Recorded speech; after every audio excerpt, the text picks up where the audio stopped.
আশা করি আপনারা সবাই আমার ভিডিওটি মনোযোগ সহকারে দেখবেন। আজকের ভিডিওটা একটু লং হবে, কারণ আমি আপনাদেরকে কিছু বিষয় ক্লিয়ারলি বোঝানোর চেষ্টা করব, যার জন্য ভিডিওটা একটু দীর্ঘায়িত হবে। সেজন্য আগেই দুঃখিত বলে নিচ্ছি। আপনারা যদি পুরো ভিডিওটা আমার সাথে থাকেন, তাহলে আপনারা অনেক কিছু এই ভিডিও থেকে অনেক কিছু শিখতে পারবেন। আজকের যেই টপিকসটা নিয়ে আমি আলোচনা করতেছি বা আলোচনা করব, সেটা হলো আপনার জমির কাগজপত্র। আমরা বর্তমান সময়ে ২০২৫ সালে এসে আমরা অনেকেই জমির কাগজপত্র, কোনটা কি কাগজ, কেন কোন জমির কোন রিলেটেড ডকুমেন্টসটা আপনার কাজে লাগে, এগুলো আমরা অনেকেই জানি না, বুঝিও না। আবার অনেকে অনিচ্ছাকৃত সত্ত্বেও বোঝার চেষ্টাও করি না। তো এটা খুবই গুরুত্বপূর্ণ একটি বিষয় বর্তমান প্রেক্ষাপটে, বর্তমান সময়ে, বিশেষ করে ২০২৫ সালে এসে যদি আপনি আপনার জমির কাগজপত্র যদি আপনি না বোঝেন, তাহলে কখনোই আপনার জমি সঠিক আছে কিনা, বা আপনার জমি নিয়ে কোনো ঝামেলা আছে কিনা, বা অন্য কেউ আপনার এই দুর্বলতাকে সুযোগে কাজে লাগিয়ে সে আপনাকে বিভিন্নভাবে ক্ষতি করার চেষ্টা করবে। সে দখল নিতে চাবে, সে আপনার বিরুদ্ধে কেস ফাইল করতে চাবে, সে বিচার সালিশ করবে, আপনাকে বিভিন্নভাবে হেয় প্রতিপন্ন করবে। ঠিক আছে? সেজন্য আমাদের সবারই উচিত কম বেশি আপনার, বিশেষ করে আপনি যতটুক জমির মালিক হন, আপনি ১% জমির মালিক হন, আপনি ২% জমির মালিক হন, আপনি ৩% জমির মালিক হন, বা আপনি ৫ কাঠা জমির মালিক হন, ৫০ কাঠা, ১ একর, যতখানি জমিরই আপনি মালিক হন না কেন, অতটুক জমির আপনার ভালোভাবে আপনার এই জমির মেরিটটা, চেইনটা আপনার জানা থাকতে হবে, আপনার এটা বুঝতে হবে। আপনি যদি এটা না বোঝেন, তাহলে আপনি অনেক বড় ক্ষতি এবং লসের মধ্যে পড়ে যাবেন। বর্তমানে মনে করেন আপনার কোর্টে আদালত মামলা যেগুলো আছে, ম্যাক্সিমাম আদালত মামলাই হয় আপনার এই জমি রিলেটেড। ঠিক আছে? আপনার সব আদালত মামলাগুলাই হয় জমি রিলেটেড। আপনার ক্রিমিনাল কেস বাদে যা মামলা আছে সবই আপনার এই জমি রিলেটেড। তো আমরা যারা এই ঝামেলার মধ্যে জড়িত হইছি বা জড়ায় গেছি, বা যে কোনো কারণে আমাদের এঙ্গেজ হয়ে গেছে এই জমি রিলেটেড ঝামেলার মধ্যে, আমরা তারাই এই জিনিসটা খুব ভালোভাবে ফিল করতে পারি যে এটা কতটুকু হেডেক, কতটুকু পেইন। তাই আমি বলবো যে আপনারা কম বেশি সবাই একটা জমি সম্পর্কে, জমির পেপার সম্পর্কে, জমির ডকুমেন্ট সম্পর্কে মিনিমাম একটা ধারণা, মিনিমাম একটা নলেজ যাতে গ্যাদার করতে পারেন, সেজন্যই মূলত আমার এই ভিডিওটা মেক করা। যাই হোক, আমি অন্য কথা না বলে আমি কাজের কথার মধ্যে চলে আসি। সেটা হলো যে আমাদের জমির যেটা সর্বপ্রথম আমি যে বিষয়টা নিয়ে আলোচনা করব, সেটা হলো আপনার খাজনা দাখিলা বা গ্রাউন্ড পেমেন্ট রিসিপ্ট। আমরা যেইভাবেই জানি না কেন, এটা খুবই মোস্ট ইম্পর্টেন্ট একটি বিষয়। ঠিক আছে?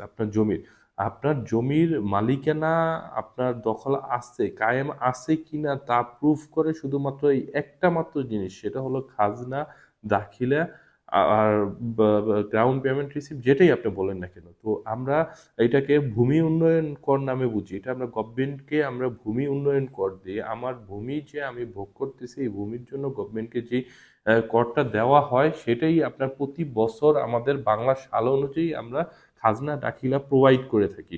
ঠিক আছে? এই খাজনা দাখিলার মধ্যে গত বছর থেকে একটি র্যাপিড চেঞ্জ চলে আসছে। সেটা হলো আপনার প্রতিটি খাজনাতে আপনার এখন অর্থ বছর অনুযায়ী আপনি ভ্যালিডিটি পাবেন। আমি একটু ক্লিয়ার করি ব্যাপারটা। অর্থ বছরের হিসাবে কিভাবে ভ্যালিডিটি পাবেন? ধরেন আপনি এখন ১৪৩১ সাল চলতেছে। তো এখন যদি আপনি আপনার জমির, কোন একটা জমির যদি আপনি ভূমি উন্নয়ন কর বা খাজনা কাটেন বা দাখিলা আপডেট করেন, তাহলে এটার মেয়াদ থাকবে হলো ১৪৩১ সালের শেষ পর্যন্ত। মানে আমি যদি ইংলিশে হিসাব করি, তাহলে আমার ১৪ই এপ্রিল পর্যন্ত সময়টা থাকবে। ১৪ই এপ্রিলের পরে কি হবে? এটার এক্সপায়ার্ড হয়ে যাবে। কারণ তখন ১৪৩২ সাল চালু হয়ে যাবে। তো সেজন্য আমি বলতেছি যে আপনার যেটা এখন সহজ করছে গভর্নমেন্ট, যে জুন টু জুন অর্থ বছর, আমরা জানি যে প্রতি জুন থেকে ২০২৪-এর জুন থেকে ২০২৫-এর জুন পর্যন্ত একটা অর্থ বছর। তো আপনার খাজনা দাখিলার মেয়াদটা এখন আপনার ১৪৩১ সাল আপনি কাটছেন, কিন্তু এই জায়গায় গভর্নমেন্ট সুন্দর করে লেখা দিয়ে দিয়ে থাকে খাজনার নিচে, যে আপনার অর্থ বছর ২০২৪-২৫ অর্থ বছর, মানে আপনি এটা জুন পর্যন্তই এটা দিয়ে আপনি কাজ করতে পারবেন। এটা খুবই সুন্দর একটি বিষয়। অনেক জটিলতা আমাদের এটা মিনিমাইজ করে দিছে। তো এইটা হলো খাজনা দাখিলা। খাজনা দাখিলাটার পরে আপনার মেইন জিনিস হলো আপনার খতিয়ান বা আপনার পর্চা বা দলিল। আপনি এই খাজনাটা কিসের বলে কাটতেছেন? অবশ্যই আপনার দলিল মূলে আপনি ক্রয় করে মালিক হয়ে আপনি জমির দাখিলা আপডেট করতেছেন, অথবা আপনার পৈতৃক ওয়ারিশ সূত্রে পাওয়া জমি, আপনার সেই জমি এখন আপনি দাখিলা কেটে আপনার ভূমি উন্নয়ন কর দিয়ে আপনি ভোগ দখল কায়েমে আছেন।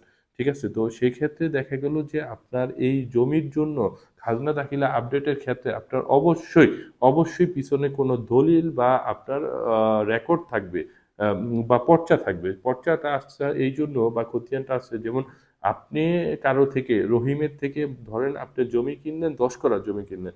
এখন রহিম যে আপনাকে যে জমিটা দিল, রহিম হলো দাতা, আপনি হলো গ্রহীতা। তো আপনি যখন জমি রেজিস্ট্রি করার মাধ্যমে, দলিল করার মাধ্যমে আপনি যখন জমির মালিক হয়ে গেলেন, তখন কি করতে হবে? আপনার এই জমির নামজারি, জমা খারিজ বা মিউটেশন আমরা যেটাকে বলি, মিউটেশন করতে হবে। তো মিউটেশন করলে আপনার যে পজিশনটা, আপনার রহিমের নামে জমি আছে 50 করা, এই 50 করা জমি থেকে আপনার জমি কিনছেন মাত্র 10 করা।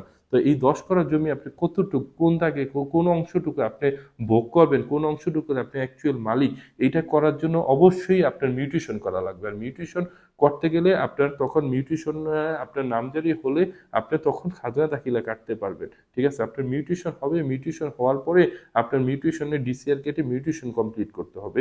মিউটেশন কমপ্লিট করার পরে তারপর আপনি সেটার উপরে, আপনার ওই খতিয়ানের উপরে, ওই দাগের উপরে আপনার খাজনা 10% জমি আপনি খাজনা কাটবেন। খাজনা দাখিলা আপডেট করে আপনার সরকারের ভূমি উন্নয়ন কর দিয়ে আপনি এই জমির মালিক, নিঃস্বত্ববান মালিক হয়ে যাবেন। ঠিক আছে? শুধু আমরা মনে করি যে আমরা শুধু জমি দলিল কিনলেই, দলিল করলেই আমরা মনে হয় জমির মালিক হয়ে যাব, না। আপনার দলিল যেরকম আপনার একটা ইম্পর্টেন্ট বিষয়, আপনার মালিকানা হস্তান্তর হওয়ার জন্য আপনার জমা খারিজ, নামজারি, মিউটেশনটাও খুবই ইম্পর্টেন্ট একটা বিষয়। আপনার জমির মালিকানা আইডেন্টিফাই করার জন্য, আপনার মালিকানা আপনার প্রুফ করার জন্য। ঠিক আছে? আপনি যদি ওই জমিটাই, আপনার রহিমের জমিটাই বা করিমের জমিটাই, যেটা আপনি 10% জমি আপনি কিনছেন, আপনি যদি সেই জমিটা যদি আবার সেল করতে চান, বা আপনি যদি আবার ট্রান্সফার করতে চান জমিটা, অবশ্যই আপনার এটা মিউটেশন করা লাগবে। ঠিক আছে? এটা আপনার জমি বিক্রি করার জন্য হোক, অথবা জমি আপনার ব্যাংকের কাছে বা অন্য কোনো ফাইন্যান্সিয়াল ইনস্টিটিউটের কাছে আপনি জমি মর্টগেজ করে আপনি কি লোন বা কোনো কিছু ফ্যাসিলিটিস নেওয়ার জন্য আপনি যা কিছুই করেন না কেন, মিউটেশন আপনার অবশ্যই মাস্ট লাগবেই। ঠিক আছে? তো আমরা এই যে দুইটা টপিক নিয়ে কথা বললাম এই পর্যন্ত, একটা হলো খাজনা, একটা হলো মিউটেশন। দেখেন একটার সাথে আরেকটা কিভাবে কানেক্টেড হয়ে যাচ্ছে। আপনি জমি কিনছেন, জমি কেনার পরে কি করতে হইতেছে? আপনার মিউটেশন, জমা খারিজ করতে হইতেছে। জমা খারিজ করার পরে তারপর আপনার খাজনা দাখিলা আপডেট করা করা লাগতেছে, তারপর আপনি জমির নিঃস্বত্ববান মালিক হচ্ছেন। ঠিক আছে? হ্যাঁ, আপনি বলতে পারেন আমি তো ভোগ দখলে আছি। ভোগ দখলে আপনি যতই থাকেন, আপনার জমির মূল জিনিস হলো আপনার জমির ডকুমেন্টস, আপনার জমির কাগজপত্র। আপনি যেরকম বাস্তবিকে আপনার রিয়েল লাইফে আপনি যেমন মালিকটা ওন করেন, ঠিক আছে, আপনার কাগজপত্র ঠিক সেইভাবে আপনাকে প্রুফ করতে হবে যে এই জমির মালিক আপনি। ঠিক আছে? তাহলেই আপনার যে ঝামেলা কমে যাবে। তো আমি যেটা বলতেছিলাম যে খাজনা কাটার যে ব্যাপারটা, এটা একটা মিউটেশন বলে কাটে। আরেকটা হলো, ধরেন আপনার যে জমি, আপনার বাবার 4 ছেলে 2 বোন, আপনার ভাই হলো 4 জন আর আপনার 2 বোন। ঠিক আছে? আর আপনার আম্মা। ঠিক আছে? আপনার বাবা মারা যাওয়ার পরে আপনাদের এই সম্পত্তির মালিক হয়ে যায়। ঠিক আছে? আপনার যে ভাই বোন আছেন এবং আপনার আম্মা যে আছে, সে মালিক হয়ে যাবে। তো দেখা গেল কি, আপনার বাবা কিসের বলে মালিক হয়েছে? সে দেখা গেল 2000 বিআরএস রেকর্ড যখন হয়েছে তখন সে রেকর্ডীয় সূত্রে মালিক ছিল। রেকর্ডীয় সূত্রে মালিক হওয়ার পরে তখন কি করতে হবে? সে মারা যাওয়ার পরে এখন আপনারা সবাই মালিক হয়ে গেলেন। কিভাবে? ওয়ারিশ বলে। তো আপনারা এই ওয়ারিশ বলে যে মালিক হয়েছে, ঠিক আছে, এখন যদি আপনারা এই জমি যদি আপনি ভোগ দখল করেন, বা এই জমি তখন আপনাদের পছন, ধরেন যে আপনার বাবা 50 করা জমির মালিক, এই 50 করা জমি এবং মালিক আপনাদের 4 ভাই 2 বোন এবং আপনার আম্মার মধ্যে ভাগ হয়ে যাবে। তখন কে কোন অংশে কতটুকু জমি আপনার পাবে বা ভোগ করবে, এটা কিভাবে আপনি ডিমার্কেশন করবেন? তো এই ডিমার্কেশনটা করার জন্য অবশ্যই আপনার মিউটেশন করতে হবে। মিউটেশন করে, এই মিউটেশনটা করতে হবে আপনার বাবার ওয়ারিশ সার্টিফিকেট দিয়ে, সাকসেশন সার্টিফিকেট যেটাকে আমরা বলি, এই সাকসেশন সার্টিফিকেট দিয়ে আপনি মিউটেশন করবেন। মিউটেশন করার পরে এই মিউটেশনের এগেইনস্টে, এই মিউটেশন দাখিলের উপরেই, নামজারির উপরেই আপনি তখন খাজনা কাটবেন, খাজনা দাখিলা আপডেট করবেন, আপডেট করে আপনার সত্ত্ব আপনি এটা কায়েম করবেন। ঠিক আছে? তো এই জন্যই আমি বলতেছি যে ফার্স্ট টু লাস্ট আমার যে কথাটা আমি বারবার আপনাদেরকে বলতেছি, জাস্ট আজকে একটা টপিক নিয়ে আমি কথা বললাম, সেটা হলো খাজনা দাখিলা।